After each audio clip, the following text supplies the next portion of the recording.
Welcome to the Pointy End. I'm Keith Sutherland. Today my guest is Mr. Chris Weir, President of Bendigo Sustainability Group. Welcome, Chris. Good morning, Keith.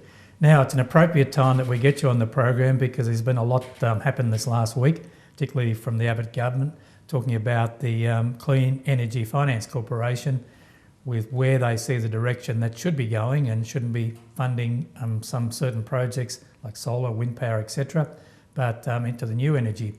What's your thoughts about the changes that they have been suggesting this last week? Well, there's a couple of really interesting things. So really, Mr Abbott has shown his colours, so to say, and really was trying to throttle the industry. And to me, he's just a real Luddite. You know, he doesn't appreciate the changes that are occurring in technology and society.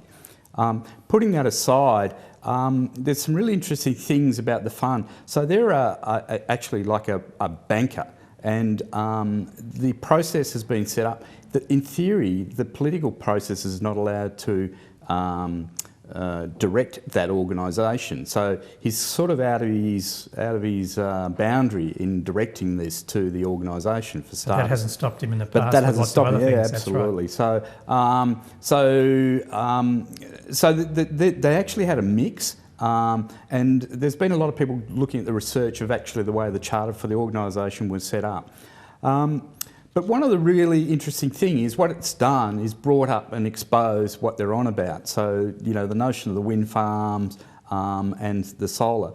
And so a lot of people saying, let's have a look at, is there another way that we can do it? And we're really starting to see it happening at a community level. So yes, at a federal level, and this is about setting up large facilities, but we're starting to see community organisations go, no, we're not going to tolerate this, let's do it ourselves. We'll come back to your organisation, but with having discussed that aspect of what the Abbott government sort of trying to direct the corporation, which is, yeah, as you say, is wrong, that's not their charter. But by and large, why would anyone want to invest in the new technologies? Because the Abbott government don't seem to be interested in this space at all. They seem to be locked solid to coal mines, and we only had to see with the Shenhua mine approval last week. New technologies, new way of doing things, we're not looking for it. So why would any people be involved in that technology research and coming up with new ideas and having the corporation fund it, because there's too much uncertainty under this particular government? Well, certainly the way the organisation is set up is to facilitate the research. So, for instance, in and around the Bendigo area, we're becoming known as sort of a solar hub. So there's some really interesting research been going on, and that should be encouraged. So we're recently at the Victorian Regional Development Authority, and they're talking about solar being on one of their main agendas. It is frustrating for not to have the federal government back it, but we are also seeing some of the state governments are supporting this activity, supporting the rollout of the technologies. So I think organisations will just find another way, Keith. You know, it is important that the federal government champion the cause, but if the people feel that they're not getting ahead with it, they'll find another way. You just mentioned the state government now. The Andrews government's been in power 6 months and more. Basically, what's going to happen with their area, because I believe they were probably tied to the federal government previously from the Napthine government, Baillieu government. So where do they go? Do they come up with a policy? What's their procedure in the future? We're still waiting to hear what they're about to announce, but reading the tea leaves and what I hear on the grapevine is the state government was bound up with the federal government in terms of the RET, and there's some move for the state to separate it out. A good example of that is, for instance, is the ACT government. They've actually gone ahead and they're trying to be 100% renewable. So they've actually commissioned a wind farm, and interesting enough, one of them is actually just outside here, Bendigo. It's 50 kilometres outside Bendigo. So we're seeing that happen at a state level, and I would kind of expect and strongly anticipate that the Victorian state government will start to open this up and encourage renewables into the state here in Victoria. Which they'll have to, because you've seen Joe Hockey first saying that they're ugly, the wind turbines, and then you've got Tony Abbott saying that they're terrible. We're not going to look at that technology, solar, the rebates and all these other things that are changes. And that $10 billion fund that was in the Finance Commission how are they going to find all these new projects? Now, if you say state governments are going to set up their own, who's going to be looking at the federal government for the uncertainties? But will the state government have sufficient funds, or is it better off to the federal government to pass it back to the states to try and do this? And that gets them off the hook to some degree. It could be that. We just don't know the greater chess game that's being played here.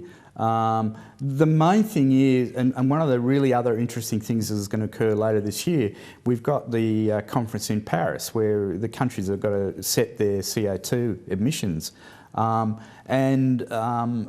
The Abbott government seem to be feeling that they're comfortable with the targets they've set. They haven't actually announced them yet, but they're making noises it's all okay, don't you worry about it.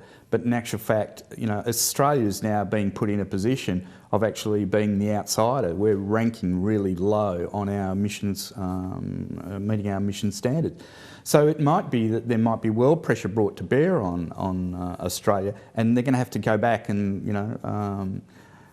review what they're actually putting in place. So it was interesting. There was on 7:30 last night, there was a conversation with Greg Combay, who was probably one of the architects of the Labor Party process with the climate change area. He was also talking about, well, there's very much an uncertainty with direct action. There is now, with the direct action, there is a price on carbon, $13.75, which is what the market price is. So they can't say that there's not a price. There is one out there already, which the government have set with the sales they've had. But it's uncertain whether they're going to meet those targets, because it's all in theory at this point in time, and the big polluters are being paid to pollute still. Correct, and actually a direct action, a lot of it is actually people that were actually doing existing work. Organisations were reassessing their energy profile and doing that work. Is all they've done is that the government's come along and said, oh, hey, here's a financial incentive. They've jumped on board. So a lot of companies were doing that. So, for instance, we've seen the decrease in manufacturing in Australia. So that has reduced power consumption. So they actually haven't done anything positive in my book. They've just set this scheme up, and it appears that it is major organisations who are undertaking that work anyway. Yep, and the emissions since the carbon tax was taken off, gone up by 4%. So anyway. And our electricity bills have all gone up accordingly. Anyway, yeah, that's right. What was your thoughts when both sides of Parliament approved the 41,000 gigawatt hours down to 33 gigawatt hours of power? How is that going to happen in the future, that both sides, so we've got these the RET scheme, and they've got the levels at 41,000 down to 33. So both sides of politics have approved this, and so it's a little bit disappointing. But I gather the Labor Party felt it was better to do something than just, they were obviously on a track. The Libs were on a track to absolutely smash it. So they had to keep something in place, and the Labor said, look, it's better that we keep something going. I think the thinking is, let's keep it alive, and if they get back into government, then it'll be easy to raise the level. So I think the thinking was, yes, we're disappointed, it is well below what we'd want it to be, but let's keep it alive, and then when we come back into power, then we can boost it up again. You made the point before that basically organisations like yours, the Bendigo Sustainability Group, will have to go and do things on your own. Now, I know that you've got some projects in Bendigo. You've been involved with the library project. Obviously, there must be other areas. The library is just one aspect. There must be lots of other things that you can do with council. So what's your thoughts of expanding, because seeing there's not a lot of help from Canberra. Yeah, absolutely. Hopefully state government supports you, but you are doing your own thing and doing a terrific job. I think at a community level, it's up to the community and being really passionate about this. So we set about, and thank you for the opportunity to talk about the community solar on the library. We set about this about 2 years ago. It's actually taken 3 years because of we've had to go and get compliance. We had to get 2 state government ministers to sign off on the project. And so all along the way, we're forging new territory. But having done this, it's a model now that we can replicate really quite easily. So on a couple of levels, especially here in Bendigo, we've already identified another 15 buildings that we can apply the same model to. And we're about to embark on looking at different ways of financing and how can we do it at a community level. So, for instance, the library, we did community funding, crowdfunding pathway. We're really successful with that. We raised the full amount through the community. But we feel like the next one, we probably won't be able to do that pathway. So we're going to look at some other financial pathways to be able to do that. So the council are really positive. They're keen to get on board with us and help us through. It suits them because they're meeting their target. I'm not sure if you're aware, but the council have actually set a target to reduce their CO2 by 50% by 2020. Bit to do on that space to meet that. But the other interesting is we've been approached by other communities. So, for instance, there's some guys from Ballarat who are really interested in seeing what we've done. There's a group out of South Australia who've seen what we've done. So we're actually people. You're the market leaders now. We're the leaders because we've set up what they call a power purchase agreement. We set up a roof rental agreement. We set up the insurance. We spend a lot of time in the project management. So we've got a tool set about how to run the project. So all this is really good assets, and we're really proud of being able to move forward and use it and put it out. And so other organisations, we know there's other councils around Victoria looking at the way they can do this.